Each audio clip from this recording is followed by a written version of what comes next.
Hey guys, I just wanted to film this little video before I do my actual bump date because I have a doctor's appointment today actually. So I'd want to wait to do the full update until after that. But yesterday night, or I guess I should back up. If you guys haven't seen my bump dates before, I am 37 weeks and 5 days pregnant.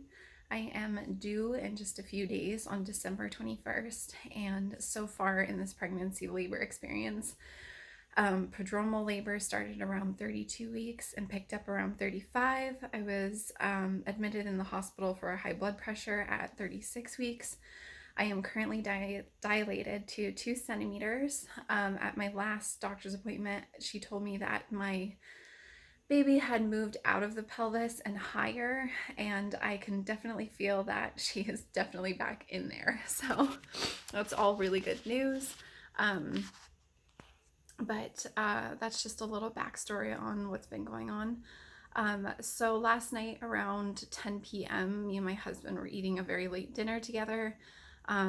We've been I've been super nesting and just trying to get things done, like get my guest bedroom done and just get cleaning done and stuff like that, and running a bunch of errands. And we had finally sat down for the night and we were eating dinner, and I felt the contractions coming back on, which I've been having for a very long time, but they were starting to get so painful that like I could feel it in my throat. I know it sounds really weird, but like it hurts so bad I could feel it in my throat. And so I was like, this is not normally like the contractions that I've been having.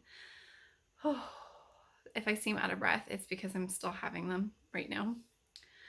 Um, so I was feeling very out of breath and very like out of it. And like I said, that pain was in my throat. And so the contractions were making my stomach very warm. I've never had that warming sensation on the underside of my belly. And it was radiating all the way down my back. And so I was like, oh no, these are probably real. So I had my husband make arrangements for the kids. And I told them that I just wanted to wait another 30 minutes or so just to make sure it wasn't gas or like I had to go to the bathroom or something like that. Just to wait it out, just to make sure this was like the real deal. Because when you have two kids, you really just do not want to go into labor and delivery and then have to get sent home. It's just not fun. Um, so we did the dishes together and they were coming on so strong that like I was having to hold the counter for some of them. They were happening every 2.5 minutes. Ooh, they're happening every 2.5 minutes and they were really intense. So after we finished the dishes, I went ahead and started bouncing on my birthing ball to try to like either get things going or calm things down, and or at least like have the contractions dilate me while I'm at it. So I was sitting there bouncing on the ball and rolling my hips a little bit, and I could tell immediately that I was exhausted. Not just because I was going from like 6 o'clock that morning nonstop, but because the pain was causing me to be so tired and I could barely keep my eyes open as I was sitting there rocking on the ball. So I told my husband that I wanted to try to go to bed, sleep it off a little bit, see if they went away, because they usually do if I go to bed. Or if they got worse, then we would just go in and at least I got a little bit of sleep in my own home. So we contacted everybody and let them know that we were just going to stay home. I woke up around 3 o'clock in the morning with a severe contraction, and I was like, oh no, like, did I sleep through my labor and I'm about to have the baby? So I got up once again just to make sure it's not gas. Went to the bathroom, made sure to pee, made sure to try to go to the restroom. Didn't have to go to the restroom, didn't have gas or anything like that. Stood there for a few minutes. They were still hurting. I was like, okay, I guess this is the real deal. So I woke up my husband and we talked about it, and he was like, how do you feel? Like, what do you want to do? It's just up to you. And I was like, I still don't want to go in yet. Like, because I have a doctor's appointment tomorrow, I really just don't want to go in and then get sent home, even though I'm in a lot of pain. Like, I don't know. I'm stubborn. So I was like, I really don't want to go in. And so he was like, okay, well, we should probably go back to sleep if we're not going to go in. And so we went back to sleep, and my husband had to leave at 6 this morning.